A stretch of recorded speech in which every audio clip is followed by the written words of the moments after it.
Hola, ¿cómo estás? Espero que estés bien.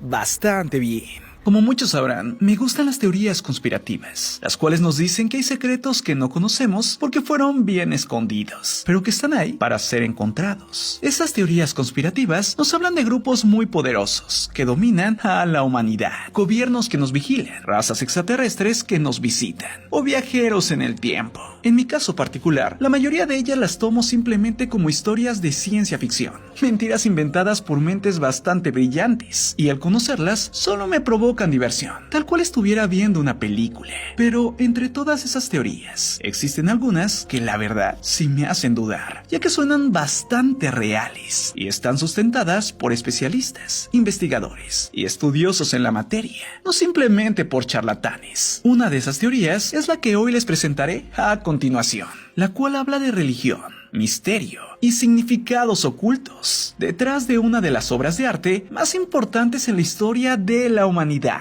Sí, hoy les revelaré algunos misterios de la última cena de Leonardo da Vinci. Pero les advierto, mucho de lo que hoy conocerán les hará cambiar la forma de ver el mundo para siempre. Si están listos, comencemos. Importante, la siguiente información es recabada de varias investigaciones especializadas. Aún así, está llena de polémica. Les invito a que antes de tomar una decisión o formar un punto de vista, investiguen mucho más sobre el tema. El autor de la última cena fue Leonardo da Vinci, un gran artista que vivió entre 1452 a 1519. Leonardo da Vinci es considerado como uno de los más grandes pintores de todos los tiempos y probablemente es la persona con el mayor número de talentos en múltiples disciplinas que jamás haya existido. Como ingeniero o inventor, Leonardo desarrolló ideas muy adelantadas a su tiempo, tales como el helicóptero, el carro de combate, el submarino y el automóvil. Muy pocos de sus proyectos llegaron a construirse, puesto que la mayoría no eran realizables durante su época. Aún así, eran increíbles. Como científico, Leonardo da Vinci hizo progresar mucho el conocimiento en las áreas de anatomía, ingeniería civil, óptica e hidrodinámica. Hizo muchas pinturas que actualmente son muy famosas, como la Gioconda, también conocida como la Mona Lisa, y la Última Cena. Al igual es muy famoso por su dibujo del hombre de Vitruvio. Pero, increíblemente, aunque Leonardo hizo varias obras religiosas, él no lo era, ya que Leonardo tenía muchas dudas sobre la religión, y estas dudas las plasmó en sus obras, pero bastante escondidas, ya que ir en contra de la religión en su época era muy peligroso. Además, algunos dicen que pertenecía a un grupo que sabía secretos acerca de la vida y obra de Jesús. De hecho, se asegura que Leonardo dejó reflejado un gran secreto en uno de sus cuadros, que de ser descubierto y sacado a la luz, destruiría los cimientos de la Iglesia Católica, tal cual la conocemos. Pero esto último no está comprobado, y podría ser un simple rumor. Es así que todo lo anterior nos lleva a La Última Cena.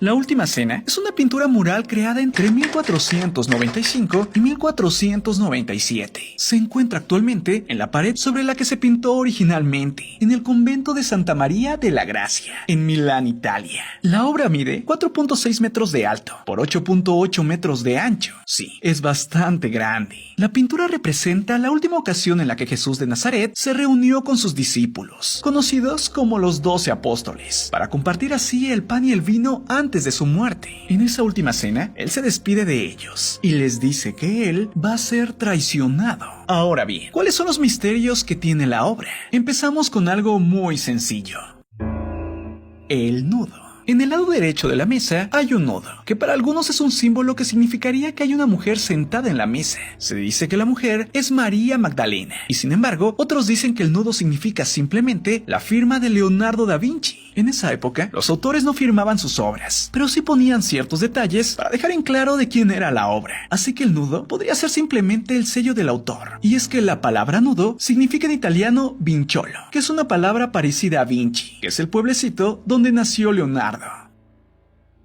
Tadeo.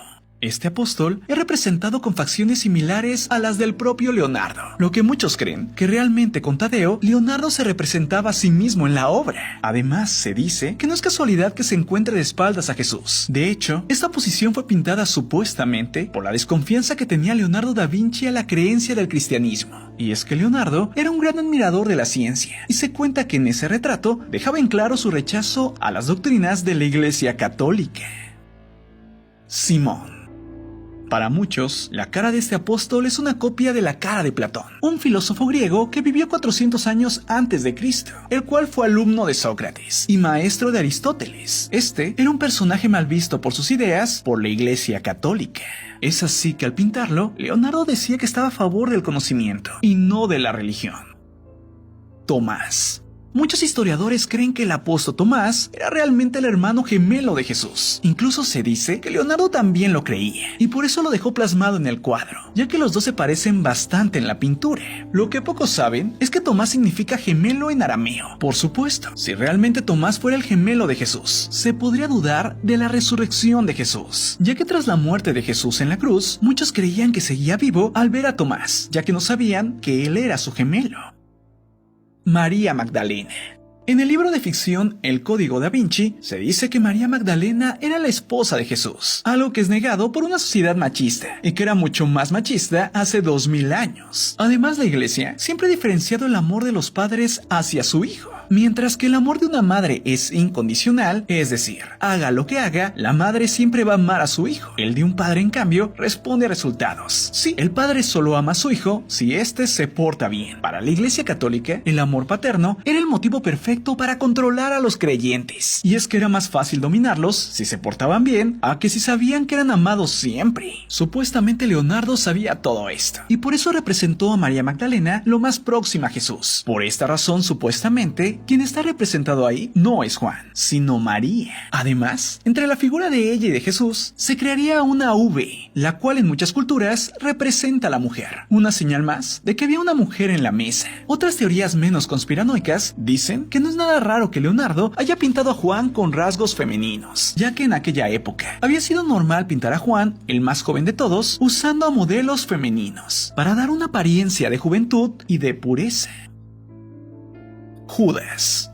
Hasta esa obra, el traidor Judas siempre había estado representado fuera del grupo de los apóstoles, y fue Leonardo el primero en representar a Judas de esta manera. Y es que desde hace muchos años existe una teoría que Judas no traicionó a Jesús. El cuchillo. El único cuchillo que hay en la mesa se encuentra en las manos de Pedro. Pedro sostiene el cuchillo de una manera muy extraña. Hay dos teorías oscuras sobre esto. La primera es que en la pintura se representa que Pedro le tenía envidia a Jesús, ya que Pedro se daba cuenta de que de las figuras de Jesús y María Magdalena se levantaría una nueva religión, y como cofundador se sentía ultrajado por esto. De hecho, en la pintura su hermano Andrés se ve sorprendido por la actitud de Pedro, y parece que levanta las manos en señal de que él no tiene nada que ver con la molestia de Pedro. La otra teoría es que Pedro quería destruir solo a María Magdalena, por eso parece que le quiere cortar el cuello, y es así que le hace el símbolo con la mano, al mismo tiempo que la aleja de Jesús, y además que esconde el cuchillo, ya que desea atacarla. Las aureolas. Después de ver los casos anteriores, parece que la falta de fe de Leonardo es muy clara. Por eso no pinta a los apóstoles divinos llenos de comprensión, sino como personas con sentimientos mundanos, como cualquier otra. Un ejemplo de esto son las aureolas. En aquella época, los santos se pintaban con aureolas para diferenciarlos de los no santos. En cambio, Leonardo da Vinci no lo hizo. Por supuesto, no fue un descuido.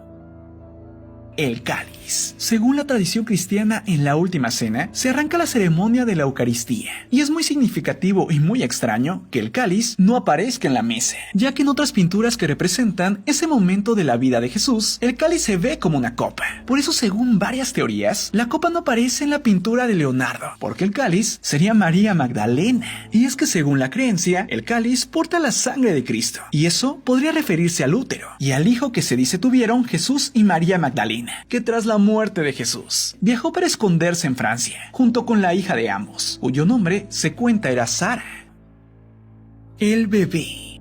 En 2011, alguien notó algo muy extraño justo al lado de la figura de Judas, en lo que debería ser su cuello. Algunos creen que Leonardo pintó un bebé. De ser cierto, y al juntar las figuras de Jesús, la figura de María Magdalena y el bebé, tendríamos a la Santa Trinidad, la Madre, el Hijo y el Espíritu Santo. Sí, algo muy revelador.